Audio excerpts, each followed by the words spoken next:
તમારે નથી ભણવું ના છે હે ને? મને ખબર છે. સારું તો જાઓ, બીજું હું ઘરે જાઓ, મોજ કરો. હવે ઉભા રહ્યો, એ ઘરે જાઓ. હું ઘરે જાઉં? ભણવું પડશે ભાઈ. તો આજે આપણે પ્રેક્ટિકલ નંબર 8 પર આવી ગયા છીએ અને આપણો પ્રેક્ટિકલ નંબર 8 જે છે તે શેના બેઝ પર છે? રિફ્રેક્ટિવ ઇન્ડેક્સ એટલે કે વક્રીભવનાંક. તો આ પ્રેક્ટિકલમાં આપણે અલગ અલગ રીતે અલગ અલગ સોલ્યુશનના શું કરવાના છે? આપણે વક્રીભવનાંક શોધવાના છે. પછી વિશિષ્ટ વક્રીભવનાંક એટલે કે સ્પેસિફિક રિફ્રેક્ટિવ ઇન્ડેક્સ ફાઇન્ડ કરવાની છે. પછી અનનોન સોલ્યુશન છે તેનું કમ્પોઝિશન એટલે કે જેનું પર્સન્ટેજ આપણે જે સાંદ્રતા છે એ ફાઇન્ડ કરવાની છે. તો આ બધું એક સાથે એક જ વિડીયોમાં આપણે જોવાના છીએ. તો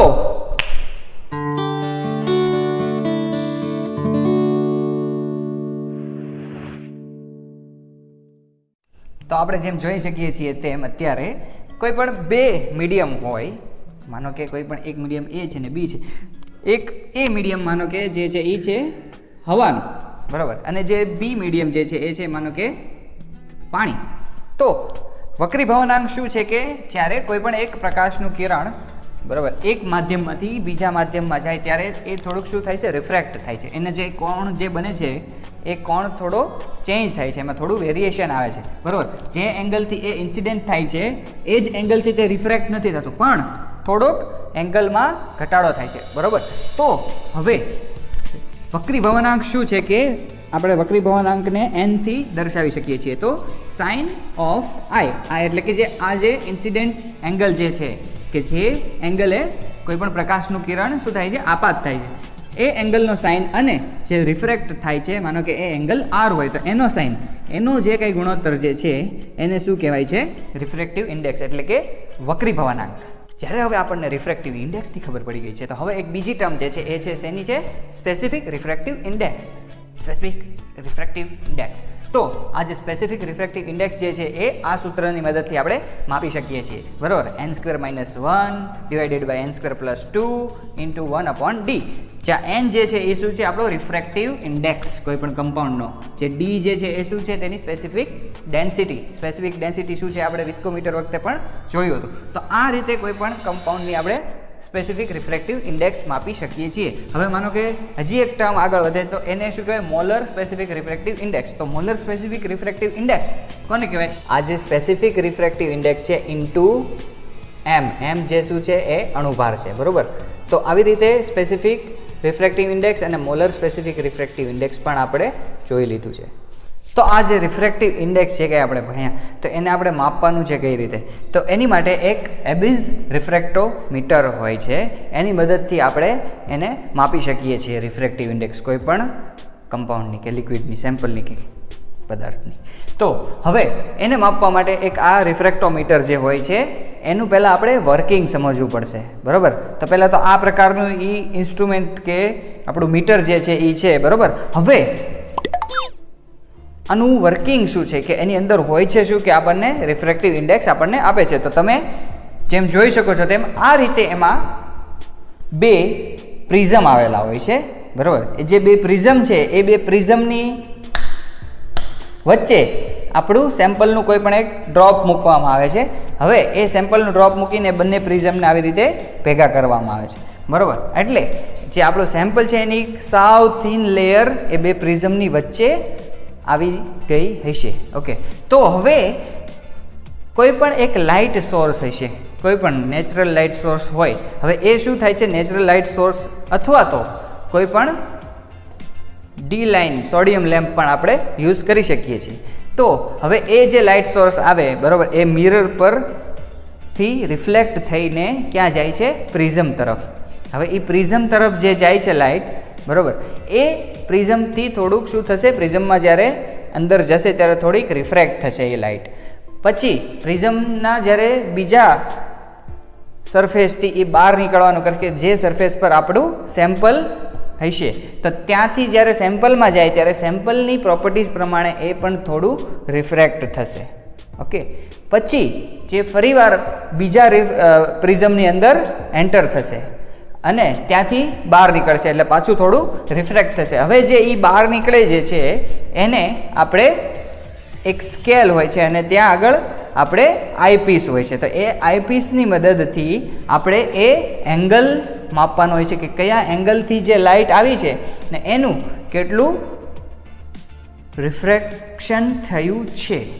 તો એ આપણે માપીએ છીએ એની મદદથી, આ એબિસ રિફ્રેક્ટોમીટરની મદદથી. બરાબર, આ જ ખાલી એનું વર્કિંગ છે. આપણે ખાલી એને માપવાનું છે કયા એંગલે આપણને એ લાઇટ જોવા મળે છે. પણ હવે એ આપણે જ્યારે માપતા આવીશું, બરાબર, તો એ કઈ રીતે આપણે એને માપવાનું છે કે આવી રીતે તમે જેમ જોઈ શકો એમ ક્રોસ હેર એક બતાવશે. જ્યારે આપણે આઈપીસમાં જોતા આવીશું તો આવો એક ક્રોસ હેર બતાવશે. તો એ ક્રોસ હેર જ્યારે આપણે સેટ કરતા આવીશું ત્યારે એ હાફ બ્લેક અને હાફ લાઇટ, એટલે કે હાફ ડાર્ક અને હાફ લાઇટ એવી રીતે જ્યારે ગોઠવાય ત્યારે એ જે રીડિંગ જે છે એ આપણું સાચું રિફ્રેક્ટિવ ઇન્ડેક્સ માટેનું રીડિંગ હશે. બરાબર, તો આ રીતે ખાલી આપણે એને માપવાનું છે. હવે આપણે જોઈશું કે આપણા પ્રેક્ટિકલનો એમ શું છે અને પછી આપણે ઇન્સ્ટ્રુમેન્ટનો યુઝ કરીને એ આપણે એમ પૂરો કરશું.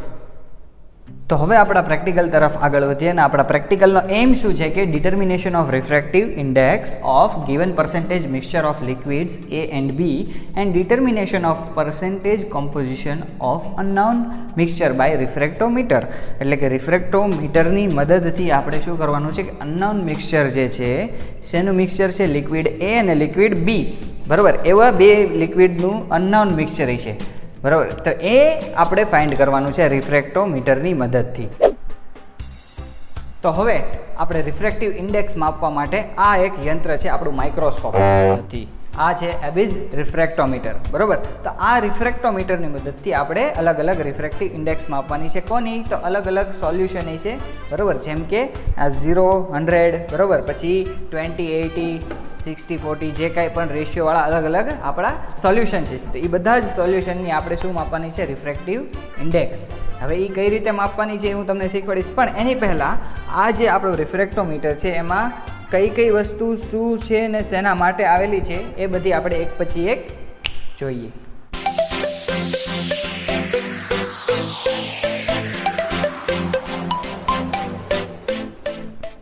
તો તમે જેમ જોઈ શકો છો તેમ આ રીતે એક આઈપીસ આવેલો હોય છે.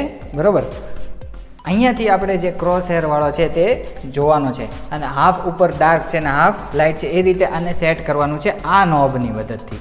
બરાબર, આ નોબને ફેરવીને એ આપણે આઈપીસ અહીંયાથી જોઈને એ વસ્તુ સેટ કરવાની છે કે હાફ ભાગ છે તે ડાર્ક રહે ને હાફ જે છે એ લાઇટ રહે. પછી અહીંયાથી આપણું રીડિંગ નોટ કરવાનું છે. બરાબર, અહીંયા આપણને એક સ્કેલ બતાવશે. તમે જેમ અહીંયા સાઈડમાં જોઈ શકો છો તેમ એ રીતે સ્કેલ આવશે. બરાબર, હવે આપણે રીડિંગ જે લેવાના છે એ બધા ક્યાંથી લેવાના છે? અહીંયાથી, કે આ એક જે છે એ લોક કરવાનું છે. બરાબર, પ્રિઝમને. તો અહીંથી તમે આમ ફેરવશો તો એ બંને પ્રિઝમ આ રીતે ખુલ્લી જશે. બરાબર, અને આ જે કંઈ છે આની વચ્ચે આપણે આપણો સેમ્પલનો ડ્રોપ મૂકીને પછી બંધ કરીને ફરીવાર અહીંયાથી આમ લોક કરી દેવાનો હોય છે. પછી આ જે છે એ રિફ્લેક્ટર છે કે કોઈ પણ પ્રકાશના કિરણ આવે તો એ અહીંયા અથડાઈને સીધા પ્રિઝમ પર જાય એ રીતે આપણે આને સેટ કરવાનું હોય કે આ રિફ્લેક્ટર કઈ રીતે આપણે સેટ થશે કે જેથી પ્રકાશ સીધું આ પ્રિઝમની અંદર જાય. પછી આ જે છે એ થર્મોમીટર છે કે અહીંયાથી આપણને ટેમ્પરેચર બતાવશે કે કયા ટેમ્પરેચર પર આપણે એક્સપેરિમેન્ટ કરી રહ્યા છીએ, કારણ કે ટેમ્પરેચર પણ આ રિફ્રેક્ટિવ ઇન્ડેક્સ માટે ઇમ્પોર્ટન્ટ છે માટે. ઓકે, એટલે અહીંયા ટેમ્પરેચર છે. પછી આ તમે જોઈ શકો છો તેમ અહીંયા એક ઇનલેટ છે, વોટર ઇનલેટ, કે અહીંયાથી વોટર અહીંયા અંદર જશે. બરાબર, પછી આ જે પાઇપ છે એના થ્રુ આની અંદર જશે અને અહીંથી જે છે એક આઉટલેટ છે વોટરનું. બરાબર, પછી આ જે છે એ એક હિંજ કી છે. ઓકે, તો આ રીતે આપણું એબિસ રિફ્રેક્ટોમીટર હોય છે. તો હવે આપણો પ્રેક્ટિકલ તરફ આપણે આગળ વધીએ. એટલે કે આ પ્રેક્ટિકલ બે પાર્ટમાં છે. સેમ ટુ સેમ પહેલો પાર્ટ જે છે એ છે સ્પેસિફિક ડેન્સિટી ફાઇન્ડ કરવાનો. સ્પેસિફિક ડેન્સિટી કઈ રીતે ફાઇન્ડ કરશું આપણે?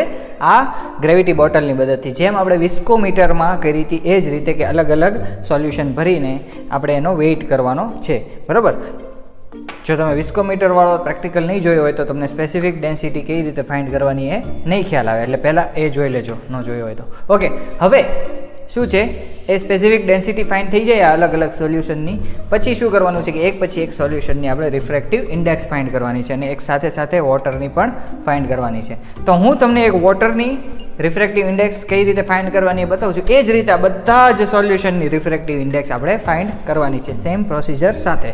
તો આપણે જોઈએ કે કઈ રીતે આ વોટરની રિફ્રેક્ટિવ ઇન્ડેક્સ આવે છે. બરાબર, તો સૌથી પહેલાં આ જે પ્રિઝમ 2 છે એની વચ્ચે આપણે ડ્રોપ મૂકવાનું છે. તો હવે આપણે આને ખોલશું તો આ રિફ્લેક્ટર સાથે એ અથડાઈ જશે. તો પહેલાં આપણે એને શું કરવાનું કે રિફ્લેક્ટરને કાઢી લેવાનું આ રીતે ને અહીંયા સાઈડમાં મૂકી દેવાનું. આ સ્ટીકલી બેટા અહીંયા શાંતિથી રહેજો ને. હવે આને શું કરવાનું કે આને આ રીતે તમે નોબ ફેરવશો કીથી એટલે એ ખુલી જશે. બરાબર, અને આ રીતે ખુલશે. ઓકે, હવે શું કરવાનું છે કે આ જે પ્રિઝમ છે અહીંયા આપણા સેમ્પલનો ડ્રોપ મૂકવાનો છે. બરાબર, અહીંયા આપણે ડ્રોપરની મદદથી એક ડ્રોપ માનો કે કોઈ પણ સેમ્પલ લઈએ. અત્યારે આપણી પાસે છે કયું સેમ્પલ છે? વોટર સેમ્પલ છે. તો આપણે એનો ડ્રોપ અહીંયા આપણે આવી રીતે મૂકીએ છીએ.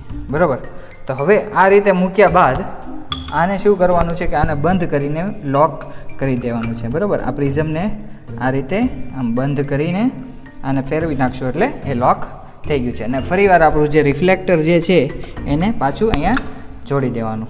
બરાબર, આ રીતે. અને પછી એને સેટ કરવાનું કે જેવી રીતે પ્રકાશ આવે. હવે ઇનકેસ આપણને એમ લાગે કે આપણું સેમ્પલ બહુ વોલેટાઇલ છે ને ઉડી જતું હોય, બરાબર, તો શું કરવાનું કે આ સાઈડમાંથી એક તમને સેમ્પલ ઇન્જેક્ટરની એક પિન દેખાશે, હોલ દેખાશે અહીંયા. બરાબર, તો ત્યાંથી પણ આપણે આપણું સેમ્પલને આવી રીતે ડ્રોપરની મદદથી અંદર નાખી શકીએ છીએ આવી રીતે. બરાબર, તો એ રીતે જ્યારે આપણે સેમ્પલ નાખીએ પછી આપણે શું કરવાનું છે કે આ જે આઈપીસ છે એમાં આપણે જોવાનું છે. બરાબર, તો આ આઈપીસમાં આપણે જોશું તો આપણને એક ક્રોસ હેર બતાશે. બરાબર, ક્રોસ હેર એટલે કે આવી રીતે એક રાઉન્ડ હોય અને એની અંદર એક ક્રોસ કરેલું હોય. તો એવો ક્રોસ બતાવે. હવે આપણે શું કરવાનું કે આ જે નોબ છે અહીંયા, બરાબર, કે જેનાથી એ સ્કેલ, આ જે સ્કેલ જે છે એ ચેન્જ થશે. બરાબર, એટલે કે સાથે સાથે આ પ્રિઝમ જે છે આખો રોટેટ થતો હોય છે. તો આપણે એની મદદથી એને એવી રીતે સેટ કરવાનું છે કે જ્યાં એ જે ક્રોસ હેર છે એનો અડધો પાર્ટ, બરાબર, ઉપરનો અડધો પાર્ટ ડાર્ક રહે અને નીચેનો પાર્ટ કેવો રહે? લાઇટ. બરાબર, તો એ રીતે આપણે આને ફેરવીને સેટ કરવાનું કે કઈ જગ્યાએ આપણો અડધો પાર્ટ જે છે એ ડાર્ક રહેશે ને અડધો પાર્ટ જે છે એ કેવો રહેશે? લાઇટ રહેશે. બરાબર, હવે એ જ્યારે આપણે સેટ કરી દઈએ, બરાબર, તો કેવી રીતે તમે અત્યારે તમને મે બી બતાવી તો ઠીક છે, આપણે જોવાની ટ્રાય કરીએ કેમેરામાં. તો તમે આમાં બતાવી છે, બરાબર, કે અડધો પાર્ટ ઉપરનો જે છે એ ડાર્ક છે અને નીચેનો પાર્ટ છે એ શું છે? લાઇટ છે. બરાબર, હવે ઇનકેસ માનો કે આ જે નોબ છે એને હું ફેરવું છું થોડુંક, તો તમને અહીંયાથી બતાશે કે એ ઉપર નીચે જશે લાઇટ અને ડાર્ક પાર્ટ. જો આ રીતે.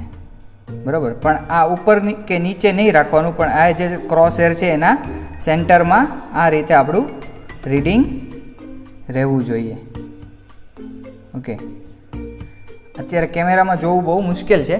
હવે જ્યારે આ રીતે આવી જાય છે ત્યારે શું કરવાનું કે આ જે સ્કેલવાળો ભાગ છે ત્યાંથી આપણે એનું રીડિંગ નોટ ડાઉન કરવાનું છે. બરાબર, તો આ અહીંયા અત્યારે આપણને સ્કેલ બતાવે છે. તો આ જે અત્યારે જે આપણને મળ્યું છે એ જે છે એ વોટર માટેનું રિફ્રેક્ટિવ ઇન્ડેક્સ છે. ઓકે, તો આ જે વોટર માટેનું રિફ્રેક્ટિવ ઇન્ડેક્સ છે આ રીતે ફાઇન્ડ કરવાનું. બરાબર, આ રીતે ડ્રોપ નાખીને પછી આ નોબથી સેટ કરીને જે ક્રોસ હેર છે ત્યાં અડધું ઉપર વ્હાઇટ ને અડધું ડાર્ક અને અડધું લાઇટ એવું રહેવું જોઈએ. એ અહીંયાથી જોવાનું અને જે રીડિંગ છે એ આ સ્કેલ જે સ્કેલ આઈપીસ છે એના દ્વારા આપણે નોટ ડાઉન કરવાનું. તો હવે એકવાર વોટરનું થઈ ગયું પછી શું કરવાનું કે અલગ અલગ આપણે લિક્વિડ જે છે એક પછી એક આમાં નાખતા જવાનું. પણ જ્યારે આપણે આને વોટરનું લીધું પછી એકવાર એને સાફ કરી નાખવાનું ડિસ્ટિલ વોટરથી, પછી એસિટોનથી, અને પછી એને ફિલ્ટર પેપરથી લૂછીને પછી આ બીજું કોઈ પણ સેમ્પલ એડ કરીને ફરીવાર સેમ પ્રોસિજરથી એનું રીડિંગ લેવાનું રહેશે. ઓકે. તો આ રીતે રિફ્રેક્ટોમીટરમાં આપણે અલગ અલગ રીડિંગ લેવાના છે. હવે પછી આપણે શું કરવાનું છે કે ગણતરી અને ગ્રાફ ડ્રો કરવાનો છે. તો એ ગ્રાફ પરથી આપણને શું ખ્યાલ આવશે કે અનનોનનું જે કંઈ કોન્સન્ટ્રેશન છે એ આપણને ખ્યાલ આવશે કે અહીંયા 0 100 છે, 20 80 40 60 60 40 80 20 અને 100 0. તો અનનોનનું જે છે એ કેટલું છે તો એક ગ્રાફ આપણને મળશે, એના પરથી આપણે કેલ્ક્યુલેટ કરશું. બે પ્રોસિજર છે અનનોનને ફાઇન્ડ કરવા માટેની, તો એ હવે આપણે જોઈએ. તો હવે આપણે જ્યારે પ્રેક્ટિકલ કર્યો તો આપણને અનનોન મિક્સચર જે આપેલું છે તે કેટલા કોન્સન્ટ્રેશનનું છે તે જાણવાની બે રીત છે. એક તો ગ્રાફ પરથી અને બીજી છે કેલ્ક્યુલેશન પરથી. તો ગ્રાફ પરથી કઈ રીતે આપણે ફાઇન્ડ કરી શકીએ કે આપણે જ્યારે specific refractive index against concentration, એટલે કે 0 100 20 80 40 60 એવી કોઈ પણ કોન્સન્ટ્રેશન આપણે એક એક્સ એક્સિસ પર લેવાનું છે અને વાય એક્સિસ પર શું લેવાનું છે? Refractive index.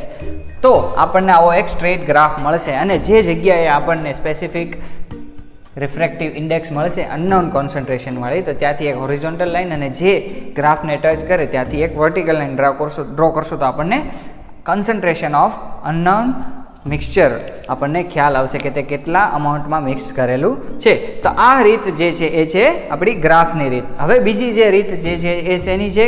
એ કેલ્ક્યુલેશન કરીને પણ આપણને ખ્યાલ આવે છે કે એ અને બીમાંથી એ અને બીનું મિક્સચર જે છે તો એમાંથી એ કેટલા % છે એ આપણને ખ્યાલ આવશે આ સૂત્ર પરથી. તો x is equal to 100 into RC minus RB divided by RA minus RB. તો હવે આમાંથી RC અને RB અને RA અને એ બધું શું છે કે RA જે છે એ છે 100% જ્યારે એ હોય ત્યારે તેનું સ્પેસિફિક રિફ્રેક્ટિવ ઇન્ડેક્સ. પછી RB જે છે એ શું છે કે 100% બી માટે, અને RC જે છે એ છે આપણા અનનોન માટેનું રિફ્રેક્ટિવ ઇન્ડેક્સ. તો તેના પરથી આપણને ખ્યાલ આવશે કે એનું પર્સન્ટેજ કેટલું છે. માનો કે એનું પર્સન્ટેજ આપણને 50% ફાઇન્ડ થયું આ સૂત્ર પરથી. તો 100 માઇનસ 50 એટલે 50% શું હશે? બી હશે. માનો કે અહીંયાથી આપણને 45% મળ્યું છે, તો 100 માઇનસ 45 એટલે કે 55% બી છે. તો આ રીતે આપણને રેશિયો ખ્યાલ આવશે કે કેટલા રેશિયોમાં આપણું અનનોન મિક્સચર છે. આ કેલ્ક્યુલેશનથી છે અને આ ગ્રાફથી છે, એટલે બંને રીતે આપણે કરવાનું છે. અને આ રીતે આપણો રિફ્રેક્ટિવ ઇન્ડેક્સના પ્રેક્ટિકલ પૂરો. તો આ રીતે આપણો પ્રેક્ટિકલ નંબર 8 અહીંયા પૂરો થાય છે અને હવે આપણે મળશું